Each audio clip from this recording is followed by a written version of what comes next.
हाँ तो प्यारे बच्चे, एक बार फिर से स्वागत है हमारे YouTube channel future coaching classes पर। आज हम आपको पढ़ाएंगे किसी वस्तु पर चार्ज किस तरीके से आता है।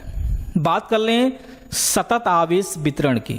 आवेशों का वितरण, आवेशों का वितरण का मतलब होता है कि आवेश किसी वस्तु पर किस तरीके से फैलते हैं। ठीक है, तो इससे पहले हम आपको कुछ कल पार्ट 4 में कुछ न्यूमेरिकल्स बता रहे थे, 2-4 न्यूमेरिकल छूट गया है। चलिए पहले उसी के बारे में बात कर लें, फिर आगे बढ़ाते हैं। आवेशों का वितरण किस तरीके से होता है और आवेश रेखीय किसी चालक तार पर किस तरीके से वितरित होते हैं, पृष्ठ पर किस तरीके से वितरित होते हैं और आयतन पर किस तरीके से वितरित होते हैं, और वितरण के वजह से इनके पृष्ठ पर जो आपका घनत्व है वो क्या होता है। ठीक है, तो पहले हम 2-3 क्वेश्चन सॉल्व करेंगे, फिर उसके बाद आगे बढ़ते हैं। चलिए पहला क्वेश्चन लिखते हैं। 2 सूक्ष्म गोले में से, पहला क्वेश्चन क्या है, क्वेश्चन नंबर 1,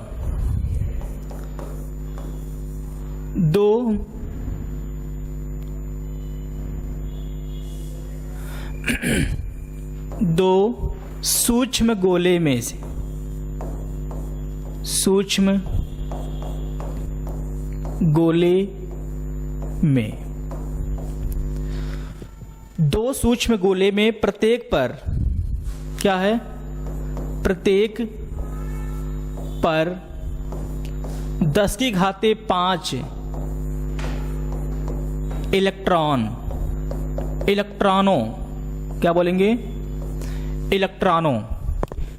2 सूक्ष्म गोले में प्रत्येक पर 10⁵5 इलेक्ट्रॉनों की क्या है, कमी है। 5 इलेक्ट्रॉनों की कमी है। यहां पे दिखाया गया है कि 2 सूक्ष्म गोले हैं जिनके प्रत्येक पृष्ठ पर क्या है, 10⁵5 इलेक्ट्रॉनों की क्या है, कमी है, तथा यदि उनके बीच की दूरी 1 मीटर हो तो, यदि उनके बीच की दूरी, यदि उनके बीच की दूरी 1 मीटर हो तो, 1 मीटर हो तो इन दोनों पिंडों के बीच हो तो वैद्युत बल की गणना कीजिए। तो लगने वाले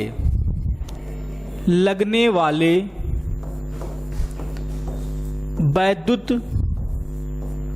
बल की गणना कीजिए। क्या कीजिए, गणना कीजिए। ठीक है, करा कि 2 सूक्ष्म गोले में प्रत्येक पर 10⁵5 इलेक्ट्रॉनों की क्या है, कमी है। यदि उनके बीच की दूरी 1 मीटर हो तो लगने वाले बल की क्या करना है, गणना करना है। ठीक है, 2 गोले हैं, ध्यान दीजिएगा। कितने गोले हैं बेटा, 2 गोले हैं। करा कि एक गोला ए है, ये दूसरा गोला क्या है, बी, दूसरा गोला क्या है, बी है। ठीक, और इनके जो बीच की दूरी है वो 1 मीटर है। इनके बीच की दूरी कितनी है, 1 मीटर की दूरी है। करा कि ये एक ऑब्जेक्ट है, क्या है, ये एक ऑब्जेक्ट है, इन पर 10⁵5 इलेक्ट्रॉनों की कमी है। क्या दिया है, इलेक्ट्रॉनों की कमी, इलेक्ट्रॉनों की क्या दिया है, की कमी दिया है। कितने इलेक्ट्रॉन कम है, यहां पे 10⁵5 इलेक्ट्रॉन कम है। 10⁵5 का मतलब ये क्या है, इलेक्ट्रॉनों की संख्या दी गई है। इन दोनों सूक्ष्म गोले पर 10⁵5 इलेक्ट्रॉन कम है। इसका मतलब इन दोनों जो सूक्ष्म गोले हैं इन पर इलेक्ट्रॉनों की संख्या दी गई है। कितने इलेक्ट्रॉन कम है, 10⁵5 इलेक्ट्रॉन कम है। अब इन दोनों पिंडों के बीच जो हमें बल कार्य करना है F, वो कब मिलेगा, जब इन दोनों पिंडों का क्या पता हो, आवेश ज्ञात हो। क्या ज्ञात हो, आवेश पता हो। ठीक है, अब चलिए आगे देखते हैं इसमें। अब यहाँ पे दो सूक्ष्म गोले क्या है, ये एक ए है, इनकी बीच की जो दूरी है वो 1.0 मीटर की है, और दूसरा गोला क्या है बी। क्वेश्चन में बोला कि इन दोनों पर 10⁵ इलेक्ट्रॉन इस पे कम है और 10⁵ इलेक्ट्रॉन क्या है, इस पे कम है। इनकी हमें यदि आवेश पता चल जाए, इन दोनों सूक्ष्म गोलों पर यदि हमको आवेश पता चल जाए तो हम इन दोनों सूक्ष्म गोलों के बीच लगने वाले वैद्युत बल की गणना कर सकते हैं। ठीक है, तो हम एक हेडिंग पढ़ाया गया था आपको, आवेशों की क्वांटम का एक सिद्धांत पढ़ाया गया था, Q is equal to n e. क्या था? Q is equal to n e, जहां n is equal to number of electron होती है। क्या होते हैं? इलेक्ट्रॉन। आवेशों, इलेक्ट्रॉन पर आवेशों का जो मान होता है वो कितना होता है? 1.6 × 10⁻⁻19 कूलाम का आवेश एक इलेक्ट्रॉन पे होता है। ठीक है, एक इलेक्ट्रॉन पर 1.6 × 10⁻⁻19 कूलाम का आवेश होता है। अब इसकी सहायता से हम इन दोनों गोले पर क्या निकालेंगे? उपस्थित आवेशों की गणना करते हैं। चलिए यहां पे पहले पिंड की बात कर लें। पहले गोले के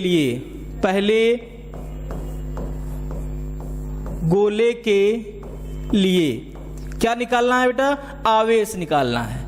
आपको n बराबर कितना दिया है? 10⁵5, 10⁵5 दिया गया है। और एक इलेक्ट्रॉन बराबर कितना होता है? E is equal to 1.6 × 10⁻⁻19 coulomb. हमें निकालना क्या है? हमें इन पर उपस्थित आवेशों की गणना करनी है। Q इज इक्वल टू क्या होता है? यानी यहां पे फार्मूले में जब मान रखेंगे तो क्या हो जाएगा? 10⁵5 × 1.6 × 10⁻⁻19। ठीक है, अब यहां से Q इज इक्वल टू क्या देगा? 1.6, यहां पे 5 है, यहां पे 19 है, कि कितना घटाने पे? 10⁻। जब इसको घटाया जाएगा तो यहां क्या हो जाएगा? ये 1.6 × 10⁻⁻14 कूलाम, 10⁻14 कूलाम हो जाएगा। ये जो आवेश है उस सूक्ष्म गोले पर उपस्थित आवेश के मान के बराबर है। यदि कोई दो सूक्ष्म गोले हों और वो एक दूसरे से 1 मीटर की दूरी पर रखे हों और उन पर आवेश ना दिया हो, और ये कहा जाए कि उस गोले पर कितने इलेक्ट्रॉन कम या ज्यादा हैं, कितने इलेक्ट्रॉन कम या ज्यादा हैं, तो उसकी सहायता से हम उन दोनों पिंडों पर उपस्थित आवेशों की गणना कर सकते हैं। ठीक है, यदि किसी सूक्ष्म गोले पर 10⁻⁻5 इलेक्ट्रॉनों की कमी हो तो उस गोले पर 1.6 × 10⁻⁻14 कूलाम के आवेश उपस्थित होंगे। क्लियर? अब यहां पे दोनों गोले पर कितने आवेश हो गए? इस पर भी 1.6 × 10⁻⁻14 और इस पर भी 1.6 × 10⁻⁻14 कूलाम के आवेश उत्पन्न होंगे, क्योंकि इन दोनों गोले पर 10⁵5 इलेक्ट्रॉनों की क्या थी? कमी थी। चलिए अब इनका मान रखते हैं। यहां पे देखिए, ये गोला है, मैंने बोला ये A है, इसका जो चार्ज है वो 1.6 × 10⁻⁻14 कूलाम का है। इनके बीच की जो दूरी है वो 1 मीटर की दूरी है। यहाँ पे दूसरा गोला रखा है B, इस पर आवेशों की संख्या कितनी है? यहाँ पे Q1 मान सकते हैं और इसको क्या मान लेंगे? Q2। यहाँ पे भी वही चार्ज है, 1.6 × 10⁻⁻14 कूलाम के आवेश इस पर भी उपस्थित है। कितने का? 10⁻⁻14 कूलाम। अब आपको आवेश के बारे में पता चल गया, आपको दूरी पता चल गई कितनी है। अब हम इन दोनों पिंडों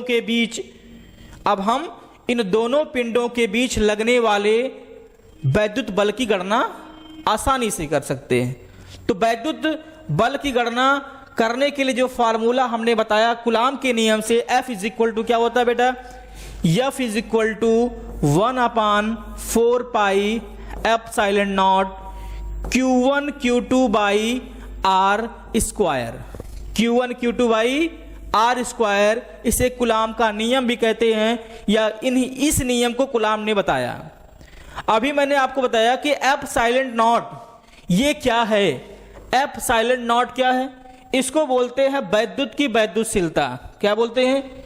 इसको बोलते हैं बेटा वैद्युत की वैद्युतशीलता होती है। वैद्युतशीलता, वैद्युत की वैद्युतशीलता होती है। वैद्युत की वैद्युतशीलता है क्या? वैद्युत की वैद्युतशीलता आवेश के ग्रहण करने की क्षमता होती है। क्या होती है? ये आवेश के ग्रहण करने की क्षमता होती है। ये कितना अधिक आवेश अपने अंदर ग्रहण कर सकती है, इसको बोलते हैं वैद्युत क्षेत्र की शीलता, वैद्युतशीलता। ठीक है, तो चलिए अब यहां पे हम मान रखते हैं, यहां पे देखिए क्या दिया है, Q1 इज इक्वल टू दिया है कितना, 1.6 गुणे 10 की घाते माइनस 14 कूलाम। Q2 का मान दिया है कितना, 1.6 into 10 to power minus 14। R का मान दिया है कितना, 1.0 मीटर। अब इन सभी का मान हम कहाँ रखेंगे, इक्वेशन में रखते हैं। और आपको ये पता होना चाहिए कि एक 1/4 pi epsilon not, 1/4 pi epsilon not, ये क्या है, 1/4 पाई एप्सिलॉन नॉट, ये आपका कूलाम नियतांक क्या है, कूलाम नियतांक, जिसका मान कितना होता है 9.0 गुणे 10 की घाते 9। अब इसका मान न्यूटन मीटर स्क्वायर प्रति कूलाम स्क्वायर हो जाएगा, न्यूटन मीटर स्क्वायर प्रति कूलाम स्क्वायर। अब हम इनका मान रखते हैं, तो यहां क्या लिखेंगे, F इज इक्वल टू 1/4, छोड़िए सीधे इसका मान रखा था, क्या आएगा, तो 1/4 पाई का मान क्या हो जाएगा, 9 गुणे 10 की घाते 9 into Q1 into Q2। Q1 का मान कितना है, 1.6 गुणे 10 की घाते माइनस के 14 कूलाम। Q2 का मान कितना है, सेम 1.6 गुणे 10 की घाते माइनस के 14 कूलाम बटे आर स्क्वायर। आर का मान कितना है, 1 मीटर है, तो 1 का क्या कर लेंगे, स्क्वायर, और 1 का स्क्वायर 1 ही होता है। ठीक है, अब यहां पे क्या हो जाएगा, घात को एक तरफ करते हैं और अंकों को क्या कर लेंगे, एक तरफ कर लेते हैं।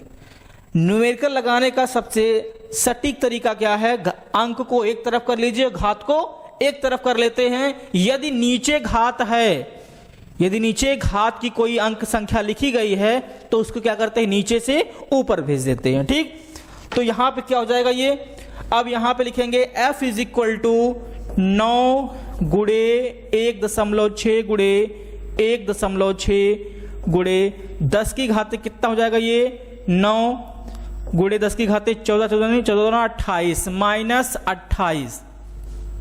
ठीक है, माइनस कितना आ गया, 28 आ गया। अब हम इन तीनों का मल्टीप्लाई कराते हैं एक दूसरे से, इन तीनों का क्या कर लेंगे, आपस में गुणा करेंगे। उसके बाद क्या आएगा, यहां देखिए गुणा कराने पे कितना आएगा, ये F इज इक्वल टू, ये हो जाएगा आपका 9 छक 54 के 4 हासिल 5, 9 5 14, 114.4 गुणे 1.6 गुणे 10 की घाते माइनस 18 मसीह हो गए 9, 19, कितना आएगा ये 19। अब हम इसका गुणा इसके साथ करते हैं, इसका गुणा क्या कर लेंगे, इसके साथ करेंगे, तो यहां पे क्या आएगा 2, F इज इक्वल टू 2। ठीक है, F इज इक्वल टू 2 3.03 ऐसे कुछ आएगा इंटू 10 की पावर माइनस कितना हो जाएगा, ये 19। अब हमें क्या करना है, इस दशमलव को यहां लेके आना है, तो क्या करेंगे, 10 से गुणा और भाग कर देंगे। 10 से गुणा और भाग करने पे ये क्या हो जाएगा, 10 से गुणा और भाग करने पे जो ये है वो आपका हो जाएगा 2.3 गुणे 10 की पावर, यहाँ पे क्या है ये 19 है, तो बन जाएगा कितना, माइनस के 18 न्यूटन। जो आपका इन दोनों पिंडों के बीच बल कार्य करेगा वो कौन सा बल कार्य करेगा बच्चा, वो F इज इक्वल टू क्या हो जाएगा, 2.3 गुणे 10 की घाते माइनस 18 न्यूटन का बल कार्य करेगा इन दोनों पिंडों के बीच, इन दोनों पिंडों के बीच में। यदि दो सूक्ष्म गोले एक दूसरे से 1 मीटर की दूरी पर स्थित हों और उन गोलों पर 10⁵5 इलेक्ट्रॉनों की कमी हो, तो उन दोनों पिंडों के बीच 2.3 × 10⁻⁻18 न्यूटन का बल कार्य करेगा। ठीक है, चलिए दूसरे क्वेश्चन में चलते हैं। दूसरा क्वेश्चन क्या है? वैद्युत क्षेत्र के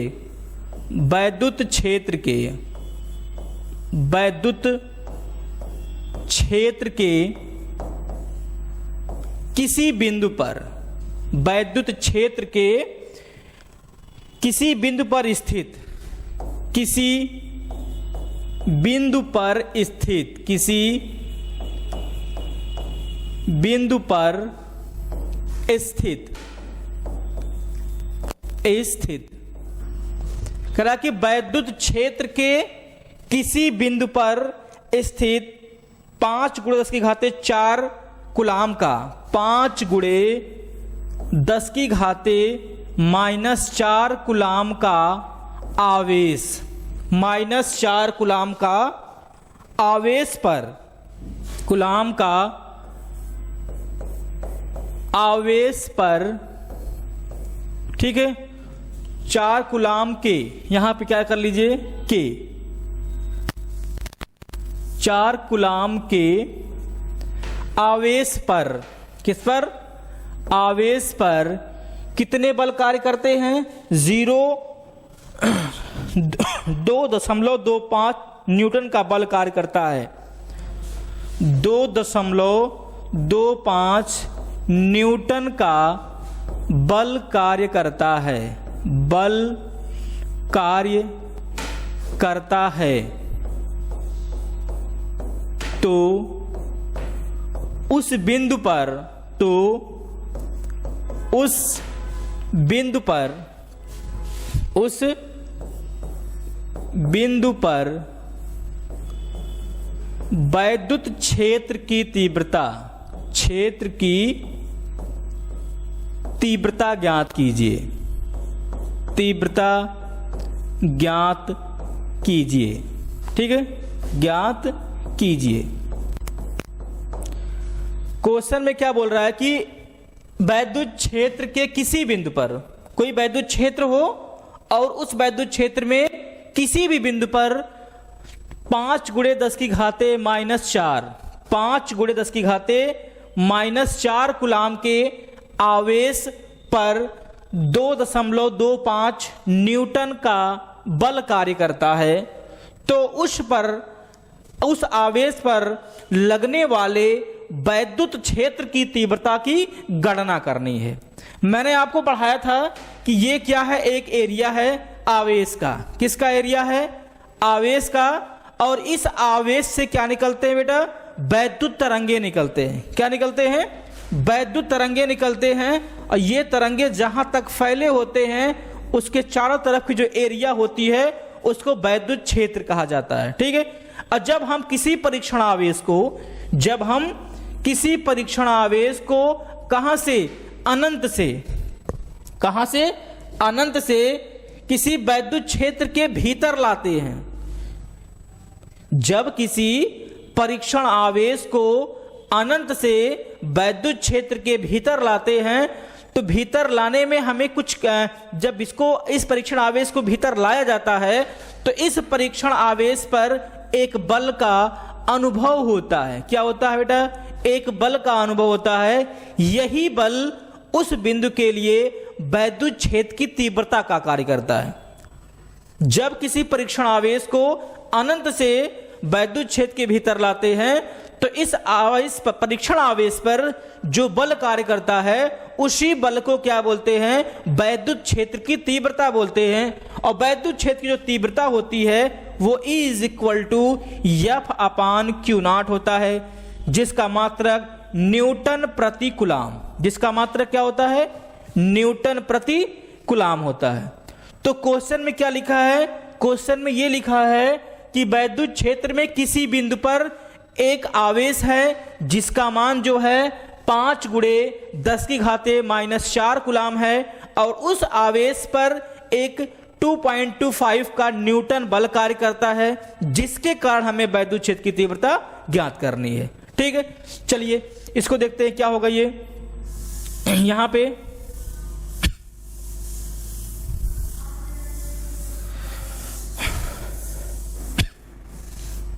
देखिए, अब हमें दिया क्या गया है आवेश, ये Q का मान दिया है कितना, 5 × 10⁻⁻⁴ कूलाम। कितना दिया है, 5 × 10⁻⁻⁴ कूलाम का आवेश दिया है। और यहां पे बल कितना कार्य करता है, 2.25 न्यूटन का बल कार्य करता है। इसका मतलब ये है कि ये बोल रहा है कि जो वैद्युत क्षेत्र हमारा है उस पर जो आवेश लिखे हैं वो कितने आवेश हैं, 5 × 10⁻⁻⁴ कूलाम का आवेश है। और जिस आवेश को, परीक्षण आवेश को जो हम लेके आते हैं, इस पे जो F बल कार्य करता है वो कितने का है, 2.25 न्यूटन का बल कार्य करता है। हमें निकालनी क्या है, हमें निकालना है E का मान। ठीक है, क्या निकालना है, E का मान निकालना है। तो यहां से जो E का मान आएगा, जब हम फार्मूला लिखेंगे तो क्या बन जाएगा, E = F/Q0, E = F/Q0। तो चलिए इस पे रखते हैं, E = क्या हो जाएगा बेटा, F/Q0। ठीक है, ये Q0 का ही मान है, इसको आवेश ही बोलते हैं, परीक्षण आवेश बोलते हैं। आवेश का मात्रक क्या होता है, कूलाम। तो परीक्षण आवेश का भी मात्रक क्या होता है, कूलाम ही होता है, कोई दिक्कत नहीं है। अब ये दूसरी बात हो जाएगी। जैसे मैंने बोला कि हर भौतिक राशि का एक अपना अलग अलग क्या होता है, मात्रक होता है। आपको ये भी पता है कि कुछ राशियां मूल राशियां होती हैं और कुछ राशियां व्युत्पन्न राशियां होती हैं। जो मूल राशियां होती हैं वो 7 होती थी, और 7 मूल राशियों के मात्रक को ही मूल मात्रक कहा जाता है। 7 मूल राशियों के मात्रक को ही क्या बोलते हैं, मूल मात्रक कहते हैं। जैसे लंबाई का मात्रक मीटर, द्रव्यमान का मात्रक किलोग्राम, समय का मात्रक सेकंड होता है, वैसे आवेश का मात्रक कूलाम होता है। ऐसे एक सपोज कीजिए आप जो है बाजार गए, आप आलू के ठेले के पास गए तो बोले अंकल जी 5 फीट लंबा आलू दे दीजिए, 5 फीट लंबा आलू दे दीजिए। तुम्हारी बात सुन के वो बिल्कुल चौनिया जाएगा, भाई तो बिल्कुल बकलोली है। तो हर भौतिक राशि का जो है अपना एक अलग अलग यूनिट होता है। जो वस्तु जिसमें मापी जाती है, हम अलग अलग यूनिट बना के रखा गया है। लंबाई को लेना होगा तो मीटर में मापेंगे, द्रव्यमान को लेना होगा तो किलोग्राम में मापेंगे, आवेश अगर मापना होगा तो किसमें, कूलाम में मापेंगे। ठीक है, चलिए इसमें हम जब इसका मान रखेंगे तो ये क्या आ जाएगा, E = F/Q0। F का मान कितना है, 5 × 10⁻⁻⁴ बटे 2.25। यहां पे F/Q0 है, हमने इसका मान उल्टा रख दिया। क्या रख दिया, उल्टा रख दिया। तो यहां पे जब इसका मान निकालेंगे तो E = क्या आ जाएगा, F का मान कितना है, 2.25 बटे Q का मान है 5 × 10⁻⁻⁴। अब ये जो नीचे घात लिखा है वो कहां जाएगा, ऊपर। जब भी कोई नीचे से घात ऊपर जाता है तो उसका चिन्ह जो होता है वो बदल जाता है। ठीक है, तो यहां पे क्या हो जाएगा, ये E = 2.25 × 10⁻⁴ प्लस में 4 हो जाएगा। और नीचे कितना है बच्चा, 5 × 5 काटी जरा इसको, कितना आएगा, 5 चौका 20, 20 2 22, 5 25, कितना आ गया, 0.45। E = 0.45 × 10⁻3, सॉरी 3 नहीं है, वो 4 है। ठीक है, अब यहां पे एक अंक दशमलव हम उधर लेके जाएंगे तो 10 से गुणा और भाग करना पड़ता है। गुणा कर देंगे तो मान में परिवर्तन हो जाएगा, लेकिन अगर हम ऊपर नीचे 10 से गुणा और भाग करें तो इनमें मान में कोई परिवर्तन नहीं होने वाला है। तो जब 10 से गुणा और भाग कर देंगे बच्चा तो ये हो जाएगा आपका 10 यहाँ हो जाएगा और 10 यहाँ हो जाएगा।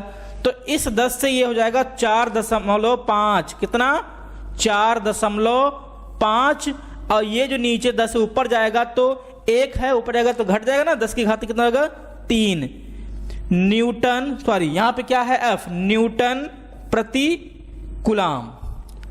वैद्युत क्षेत्र की जो तीव्रता कार्य करेगा वो कितना कार्य करेगा 4.5 गुणे 10 की घात 3 न्यूटन प्रति कूलाम कार्य करेगा। आई बात समझ में? मेरी बात सबको समझ में आई? चलिए अब आगे लास्ट क्वेश्चन आपका है। इस क्वेश्चन में क्या लिखा है, इसमें लिखिए एक इलेक्ट्रॉन तथा प्रोटॉन के बीच की दूरी, एक इलेक्ट्रॉन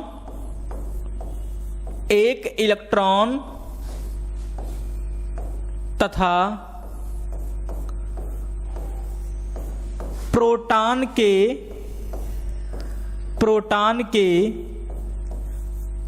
बीच की दूरी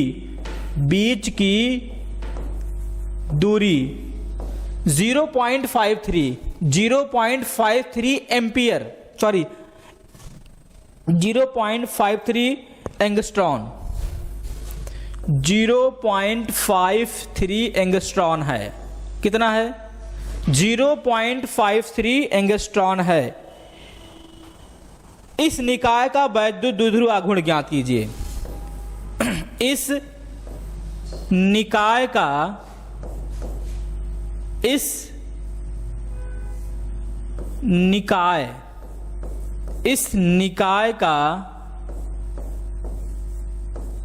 वैद्युत द्विध्रुव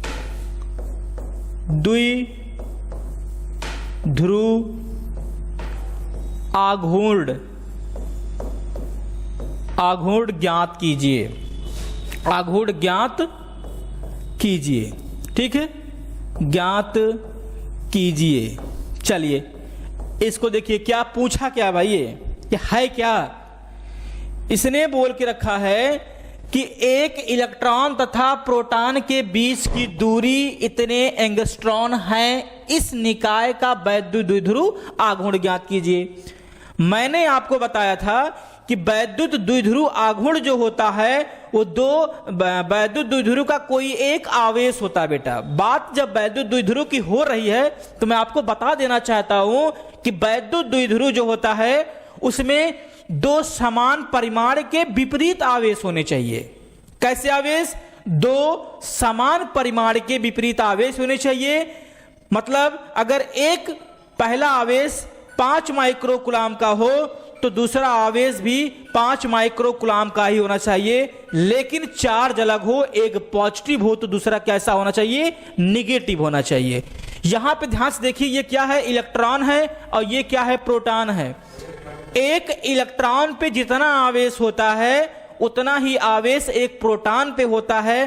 फर्क कितना है कि इलेक्ट्रॉन ऋणावेशित होता है और प्रोटॉन कैसा होता है? धनावेशित होता है। ठीक, अब मैं पहले यहां पे आपको वैद्युत द्विध्रुव बना दूं। ये आपका माइनस क्यू है, ये आपका प्लस क्यू है, और इसके बीच की जो दूरी है वो कितना है? 2l। कितना है इसका? इसके बीच की दूरी कितनी होती है भैया? 2l होता है। ठीक है, अब यहां पे हम क्वेश्चन पढ़ते हैं। क्वेश्चन पढ़ने के बाद फिर हम इसका क्या लगाएंगे? आंसर निकाल के बताते हैं। देखो यहां लिखा है इलेक्ट्रॉन तथा प्रोटॉन। एक इलेक्ट्रॉन पर कितना चार्ज होता है? माइनस के 1.6 गुणे 10 की घाते -19 कूलाम होता है, और एक प्रोटॉन पर यही आवेश प्लस के होते हैं, 1.6 गुणे 10 की घाते -19 कूलाम होते हैं। ठीक है, चार्ज होगा ना अलग अलग? आपका चार्ज अलग अलग हो गया ना भाई। पहला क्या था? ये 1.6 गुणे 10 की घाते -19 कूलाम का आवेश है, ये नेगेटिव है। और इसके बीच को जो दूरी दिया है, कितना दिया है? 0.53 एंगस्ट्रॉन दिया है और आगे जो दूसरा आवेश है वो प्लस के है 1.6 गुणे 10 की घाते माइनस के 19। अब ये क्या बन गए, एक वैद्युत द्विध्रुव बन गए। और यहां पे देख रहे हैं ना, ये चीज देखिए, 2l के स्थान पे ये है, ये q माइनस क्यू के स्थान पे है, ये प्लस क्यू के स्थान पे है। आपको पता है कि वैद्युत द्विध्रुव आघूर्ण जो होता है इन दोनों का कोई एक आवेश होता है। क्या होता है, कोई एक आवेश। इसलिए हम लोग लिखते हैं ना P बराबर Q इंटू 2l, P बराबर Q इंटू 2l। ठीक है, इनमें से कोई एक आवेश, चाहे इसका चाहे उसका, सिर्फ एक आवेश की ही बात करेंगे। चलो आगे देखो, दिया हमें क्या क्या गया है, हमारा फार्मूला क्या है, P बराबर Q इंटू 2l। क्या है, Q इंटू 2l। हम इसका मान रख लेते हैं, दिया क्या क्या गया है। अब दोनों में से कोई एक आवेश रखना है, तो Q बराबर कितना दिया है, 1.6 गुणे 10 की घाते माइनस के 19 कूलाम दिया है। और दूरी दिया है 0.53 एंगस्ट्रॉन, और दूरी किसके दिया है, 2l का, l का नहीं दिया है, सिर्फ l का नहीं है, 2l की दूरी है। वो किसकी दूरी है, 2l की। तो 0.53 एंगस्ट्रॉन, और आपको पता है एक एंगस्ट्रॉन बराबर होता है 10 की घाते माइनस 10 कूलाम।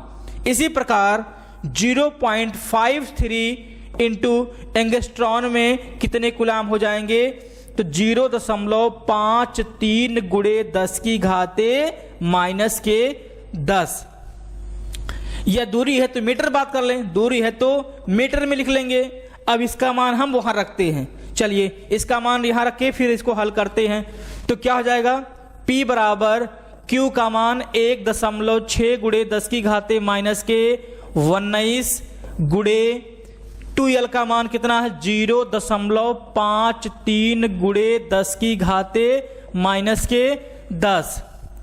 ठीक है, 10 और 19 कितना हो जाएगा बेटा, 10 और 19 कितना हो जाएगा, 29।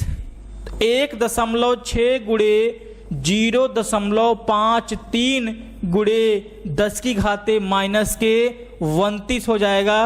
और जब इसका मल्टीप्लाई हम इसमें करेंगे तो कितना आएगा, इसका गुणा इसमें कर लीजिए, कितना आएगा, तो यहां लिखेंगे 0.53 गुणे 1.6 करेंगे तो 3 छात्रिक 18 के 8 हासिल 1, 5 36 और 31 के 1 हासिल 3, यहां हो जाएगा 31 हो जाएगा। ये कितना हो जाएगा, 31 हो जाएगा ये।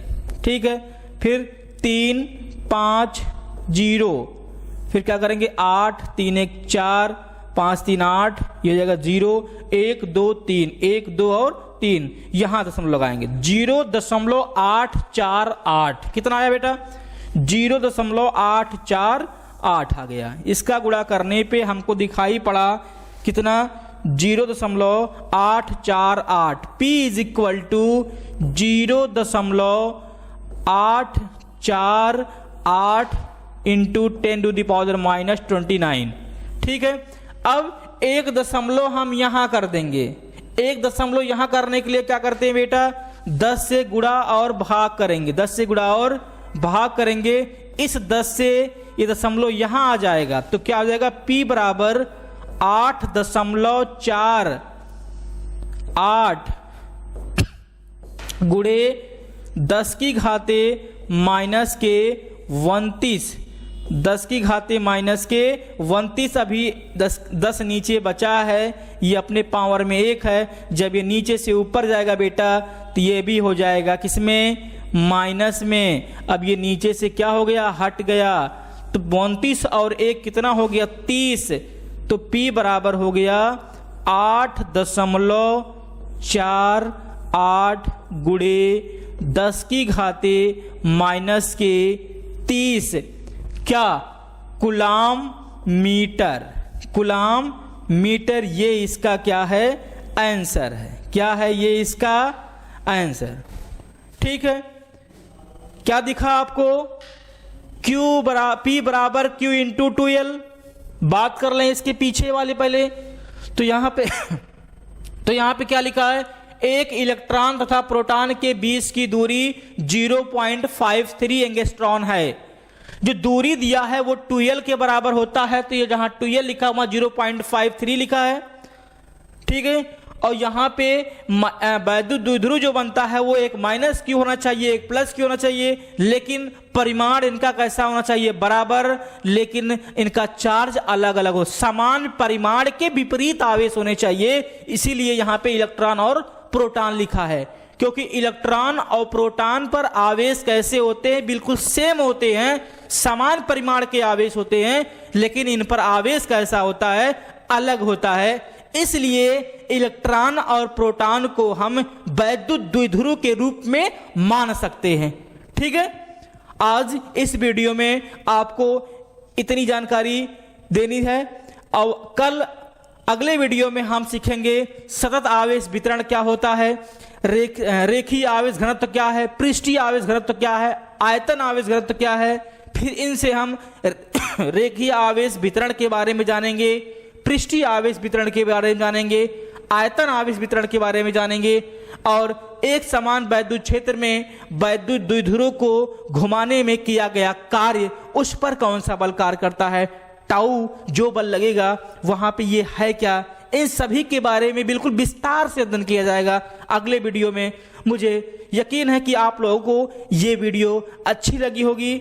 जब भी मैं यहाँ पे आपको पढ़ाऊं तो आप वहां पे अपने पास कॉपी पेन लेके बैठा करिए, जो बताया जाए उसको कॉपी पे लिखा करिए, सवाल लगाया करिए, और चैनल को लाइक, शेयर और सब्सक्राइब कर दिया करिए, ठीक है।